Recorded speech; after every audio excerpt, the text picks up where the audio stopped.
Good morning class 9th बच्चों। 13.1 हमारी finish हो गई थी। हमने आपको 8 तक के क्वेश्चन उसमें कंप्लीट करा दिए थे, ठीक है। आज हम 13.2 स्टार्ट करेंगे, बट उससे पहले 13.2 में आपका क्या है, surface area of a right circular cylinder. अब इसमें आपको राइट सर्कुलर सिलेंडर का फॉर्मूला बताया, ठीक है, कि कर्व सरफेस एरिया क्या होता है, उसका टोटल सरफेस एरिया क्या होता है, ठीक है। तो उसके लिए देखिए बेटा, हम लोग क्या करते हैं, जैसे हम लोग एक सिलेंडर देखते हैं, एक तेल का टिन देखते हैं ना, तो उस तेल के टिन में क्या होता है, अगर हम उस टिन का, ठीक है, वो सिलेंड्रिकल होता है, और जब वो सिलेंड्रिकल होता है तो हम उसका ऊपर और नीचे का टॉप और अपर जो बॉटम एरिया होता है उसको हम रिमूव कर देंगे, ठीक है। तो अगर हम उसको रिमूव कर देंगे तो जो वो तेल का टिन होगा वो बिल्कुल हॉलो हो जाता है, ठीक है, खुला हो गया ना। तो अब अगर हम उसको ओपन कर लें, ठीक है, तो जब हम उसको ओपन करते हैं बीच से, जैसे कट करके आपने ओपन किया, तो वो एक रेक्टेंगुलर की शेप में आ जाता है, ठीक है। तो इसी के अकॉर्डिंग हमने आपको फिगर बना रखा है, और फिगर बना के ये बताएंगे कि जैसे हमने टिन को बीच से कट करके पूरा ओपन किया तो वो किसमें बन जाता है, एक रेक्टेंगल ABCD।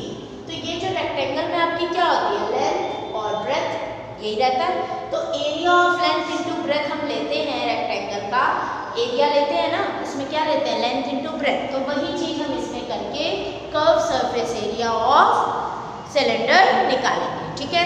तो देखिए बेटा, हम क्या लिखेंगे curve surface area of cylinder के लिए, कि मान लीजिए हमने जो सर्कल की, जो सिलेंडर की सरकमफ्रेंस है वो हमारी कितनी है, 2πr। सरकमफ्रेंस कितनी होती है, 2πr। तो जो बीच का एरिया ये 2πr है, ये हमने मान लिया लेंथ, और इधर वाला एरिया को मान लिया हाइट h, ठीक है, क्योंकि हमारी सिलेंडर की जो हाइट होती है वो कितनी होती है, h। तो अब देखिए इसमें हम लिखेंगे कैसे, curve surface area of a cylinder, ये क्या होता है, क्या देखिए, curve surface area of a cylinder.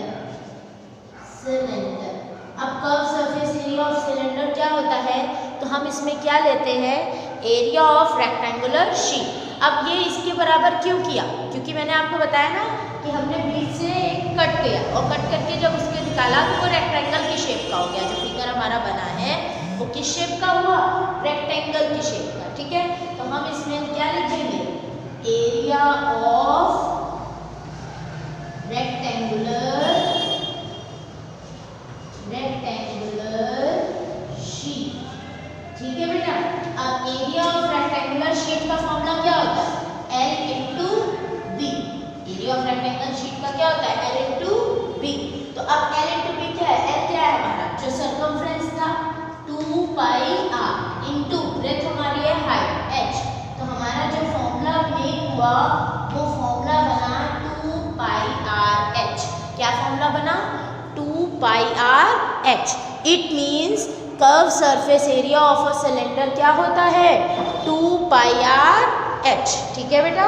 Curve surface area of a cylinder क्या होता है, 2πrh। तो आप इसे ब्लैक पेन से शो कर देंगे कि curve surface area of a cylinder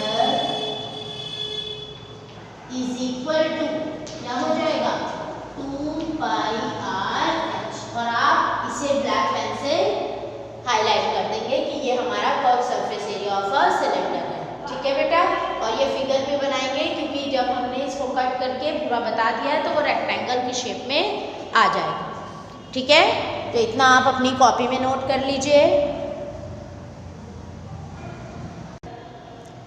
इसके आगे देखिए बेटा, अभी हमने curve surface area of cylinder का फॉर्मूला फाइंड आउट किया।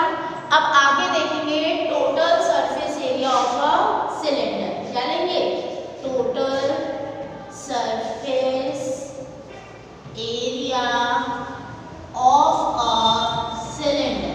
अब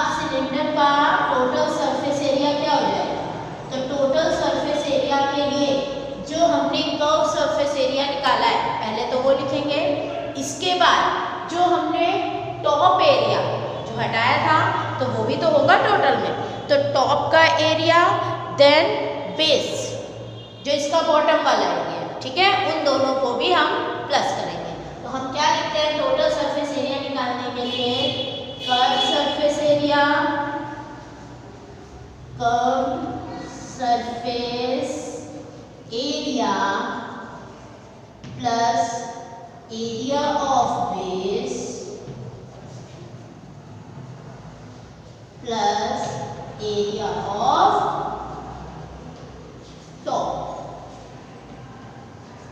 ठीक, area of base plus area of top जो हमने अलग किया। तो अब देखिए कर्व सरफेस एरिया कितना है 2 pi R H plus area of base हो जाएगा हमारा पाई आर स्क्वायर और एरिया ऑफ टॉप भी क्या हो जाएगा पाई आर स्क्वायर, दोनों सेम।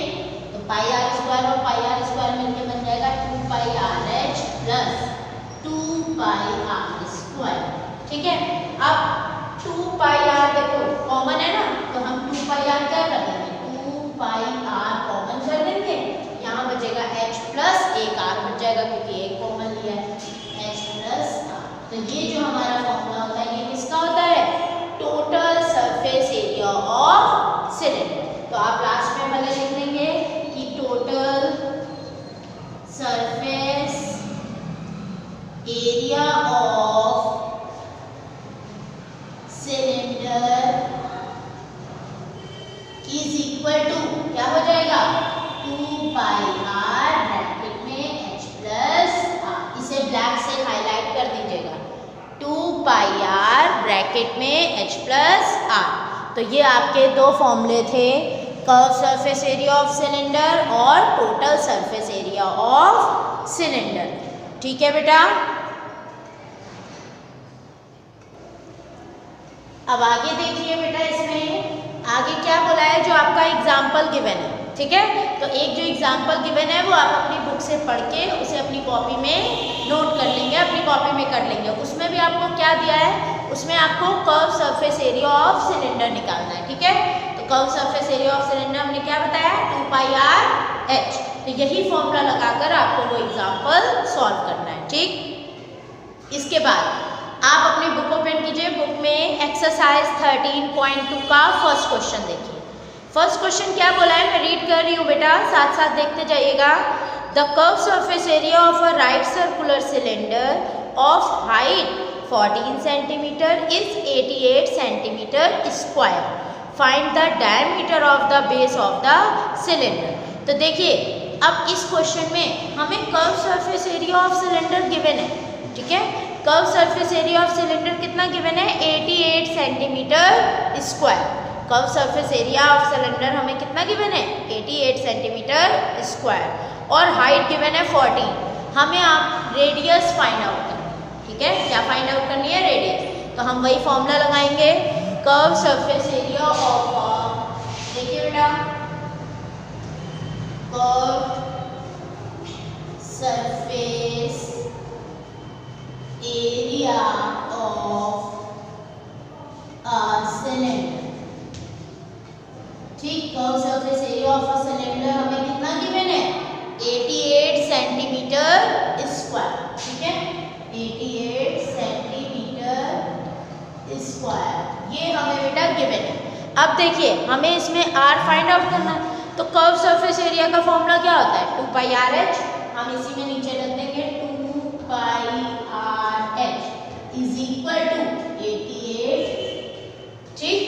अब h की वैल्यू हमें दी है 2 इंटू पाई की वैल्यू रख दो इंटू r की वैल्यू फाइंड आउट करनी है और h हमें कितना गिवन है 14 से इज इक्वल टू 88। अब देखिए बेटा अब जब हम इसे सॉल्व करेंगे तो 2 इंटू 22, ठीक है, चाहे तो ये ऐसे ही रखिए अदरवाइज मल्टीप्लाई कर लीजिएगा। हम h की वैल्यू को पहले काट देंगे 7 1 जा 7 और 7 2 जा 40। अब नीचे कुछ नहीं आया, अब हमें r की वैल्यू फाइंड करने के लिए इस पूरे को उठाकर इधर ले जाना पड़ेगा। ये देखिए ये बना 2 into 22 into 2 into r is equal to 88। तो r इज इक्वल टू क्या हो जाएगा 88 अपॉन